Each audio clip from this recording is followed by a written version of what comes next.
사랑의 샘, 평화의 소리, KCR 종합뉴스, 365 헬스, 마이랑이 베이로 변호사 윤영준, 에듀킹덤 컬리지 다네모라, EL 디자인 전망 좋은 창, JMP로 이완상 변호사 공동 제공입니다. 뉴질랜드 뉴스입니다. 2021년 정점 이후 집값이 하락했음에도 불구하고 대부분의 기존 주택 소유자들에게는 여전히 더 나은 집으로 이사하는 것이 현실적인 선택지로 보인다는 분석이 나왔습니다. 인터레스트.co.nz의 주택대출 경제성 보고서에 따르면 첫 집을 산 뒤 10년이 지난 부부가 더 비싼 집으로 이사하는 것이 경제적으로 가능한지 여부를 추적한 결과 재정적으로 충분히 감당할 수 있는 수준으로 나타났습니다. 예를 들어 2015년 전국 하위 25%의 가격대 주택은 약 29만 2천 달러였고 중간 가격대 주택은 43만 달러로 약 45% 차이를 보였습니다. 2025년에는 각각 59만 5천 달러, 77만 2천 달러로 올랐지만 가격 차이 비율은 30%로 오히려 낮아졌습니다. 10년 전 하위 가격대 주택을 구입한 부부가 지금 집을 팔고 중간 가격대 주택으로 옮길 경우 기존 주택을 매각해 약 38만 4천 달러의 현금 자산을 확보할 수 있습니다. 이 금액을 새 집의 50% 계약금으로 쓰고 나머지 38만 7천 달러 정도를 대출받는다면 2년 고정금리 5.09%, 30년 만기 조건 기준으로 주당 상환액은 약 485달러가 됩니다. 평균적인 부부의 주당 세후 소득이 2,413달러인 점을 감안하면 주택담보대출 상환액이 소득의 약 20% 수준으로 감당 가능한 수준이라는 평가입니다. 결국 최근 몇 년간의 부동산 시장 조정에도 불구하고 기존 주택을 팔고 더 나은 집으로 이동하는 것이 여전히 합리적인 선택이 될 수 있다는 분석입니다. 2024년 뉴질랜드 경제는 당초 예상보다 나은 결과를 보였지만 2025년 초 경제는 여전히 복잡한 신호를 보내고 있습니다. 중앙은행은 기준금리를 인하했지만 그 효과는 제한적이었습니다. 2024년 실업률은 5.1%로 상승, 6월과 9월 GDP는 각각 1.1% 하락했지만 12월 분기에는 0.7% 증가하며 예상보다 좋은 성적을 기록했습니다. 경제는 전반적으로 점진적 회복세를 보이고 있지만 여전히 혼조 양상입니다. 소매 지출은 잠시 반등했다가 다시 감소했고 주택시장은 침체를 벗어났지만 큰 성장세는 보이지 않고 있습니다. 제조업은 회복세를 보였으나 서비스업은 다시 위축되고 있습니다.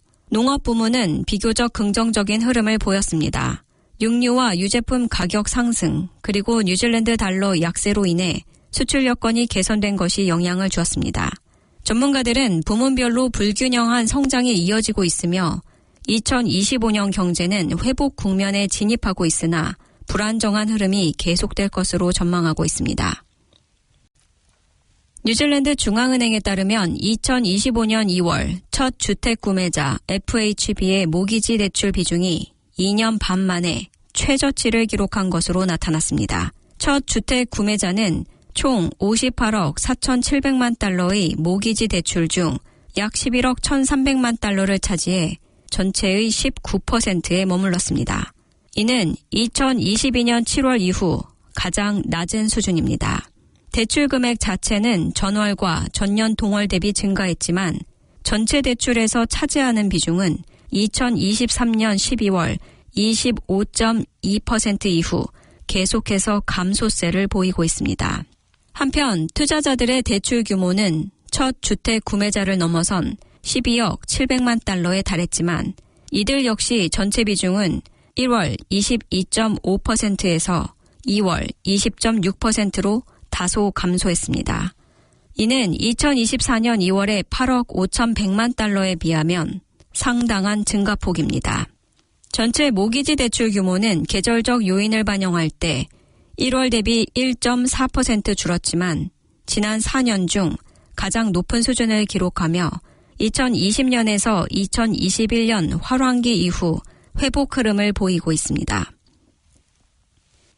자금 세탁을 막기 위해 도입된 은행 규정과 오프라인 지점의 감소로 인해 은행 계좌 개설이 점점 어려워지고 있다는 연구 결과가 중앙은행에서 발표됐습니다.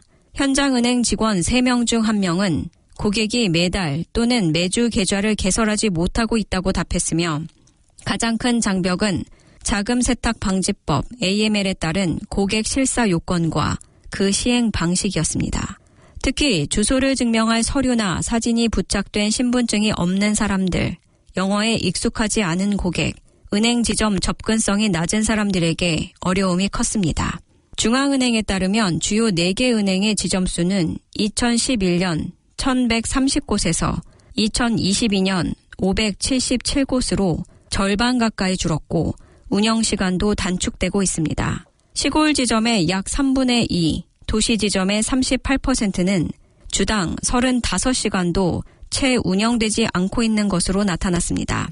계좌 개설에 가장 큰 어려움을 겪는 집단은 최근 이민자, 영어가 익숙하지 않은 사람들, 시골 지역 주민, 젊은 층, 마오리 신탁 및 법적 신탁 등입니다.